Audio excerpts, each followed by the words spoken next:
C'est une belle joie de se qualifier. Je pense que c'est quand même une qualification qui est légitime.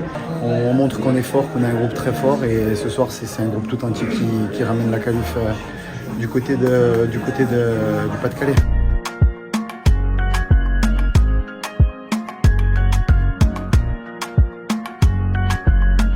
Et bienvenue dans la quotidienne tout le monde, j'espère que vous allez bien. Dernier qualifié pour les quarts de finale de la Coupe de France. Hier soir, le RC Lens, victorieux au tir au but sur la pelouse de Lorient. On connaît donc tous les qualifiés pour le prochain tour et les affiches des quarts.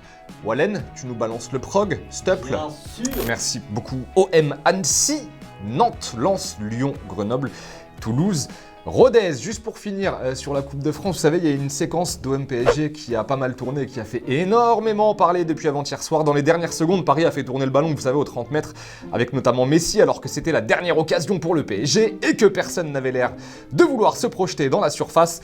Bon, finalement, on a appris hier que l'Argentin était blessé, voilà, aux ischio-jambiers. Il est d'ailleurs forfait pour le match face à Monaco ce week-end, Messi. Cela explique peut-être pourquoi il se contentait de faire tourner le ballon au lieu d'essayer de faire la différence. Christophe Galtier, tenez, en conf, aujourd'hui, il donne des nouvelles de Messi. Forfait, donc, ce week-end, mais pour le Bayern, ça devrait passer. Léo ne sera pas disponible pour le match de demain face à Monaco. Il reprendra l'entraînement lundi. Veille de match contre le Bayern de Munich. Donc, le point incertain, vous pouvez le mettre de côté. Bon, en attendant, pas de Messi, pas de Mbappé face à Monaco ce week-end pour le PSG. Va falloir être inventif en attaque. Galtier, toujours, le coach parisien qui est revenu sur la défaite face à l'OM. Dur à digérer pour le groupe parisien, tout ça. Très touché dans le vestiaire, de suite après le match. Il y a de la déception. Quand il y a autant de déception, ça ne sert à rien de se mettre en colère. Allez, la Ligue 1, donc on en parlait, début de la 23e journée ce soir avec l'OGC Nice qui accueille Ajaccio. Nice emmené par Didier Digard espère poursuivre sa belle remontée au classement. En tout cas, c'est plus la même histoire chez les Aiglons. On est serein, on est confiant et Digard, c'est un peu la force tranquille dans tout ça. Vraiment, ce qu'on veut, c'est marquer plus que l'adversaire et non pas ne pas prendre de but. On est prêt à prendre des buts, on est prêt à perdre des matchs. Mais ce qu'on veut surtout, c'est marquer. Donc voilà. Football vrai les potos, le ballon comme tous les jours dans la quotidienne. Uruguay-Paraguay en U20 avec un coup franc signé Luciano Rodriguez. Rodriguez, Luciano.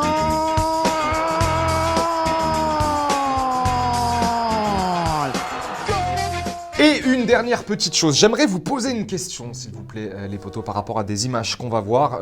Match entre la Colombie et le Brésil. En U20, observez bien le gardien brésilien.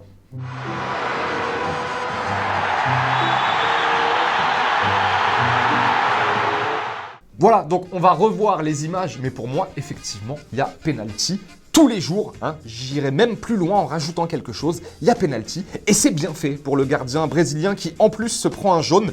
Mérité. Si vous pensez qu'il n'y a pas penalty, dites-le. Mais ce serait un peu une popular opinion. C'est comme ça qu'on dit. Ouais.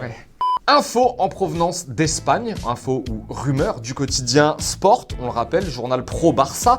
Selon Sport, Zidane ne serait pas fermé à un retour sur le banc du Real Madrid. Selon nos amis espagnols, c'est une hypothèse à laquelle le français donc est plutôt ouvert. Ceci dit, Zidane a une exigence pour revenir. Ouais, il veut que son président lui offre Ryan Cherki. Voilà, qui est plutôt bon en ce moment avec l'Olympique lyonnais, Ryan Cherki. Voilà, bon, question du jour.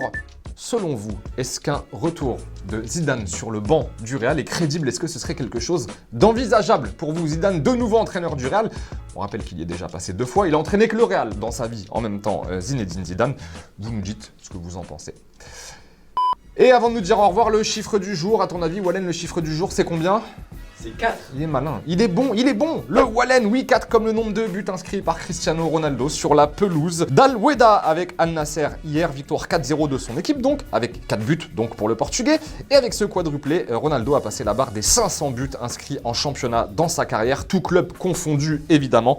Il en est désormais à 503. Pas mauvais, Ronaldo. Allez, c'est la fin de la quotidienne. Les potos, on se quitte comme d'habitude en images et en musique. Portez-vous bien.